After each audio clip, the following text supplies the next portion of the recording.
Cervical cancer is one of the most common cancer affecting the women in India.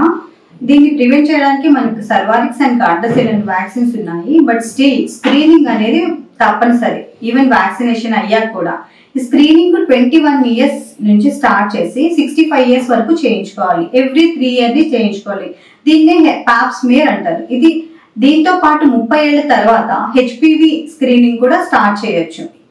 ఈ pop smear ఎలా చేస్తారంటే ఒక చిన్న spatula, ఇది painless procedure. This is called as spatula or bud or brush.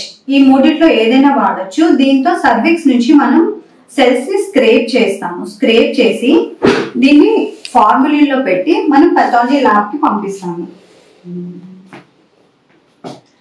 So with this swab, we make the smear and the cells are collected on the glass slide, which is stained with Pap stain and seen under the microscope.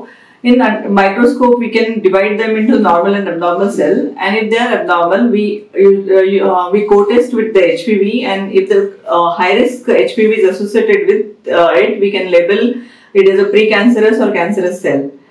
So in this way, we can detect the cancer much more ahead than it usually occurs. ఇది చాలా simple test, చాలా త్వరగా అయిపోతుంది. మీరు హాస్పిటల్కి వచ్చి ఇంటికి వెళ్ళేలోపు మీకు రిజల్ట్ కూడా వచ్చేస్తుంది. ఇంత సింపుల్ టెస్ట్ అంత పెద్ద డిసీజ్ ని ప్రివెంట్ చేయగలిగింది తప్పకుండా చేయించుకోవాలి. 21 ఇయర్స్ నుంచి స్టార్ట్ చేయాలి.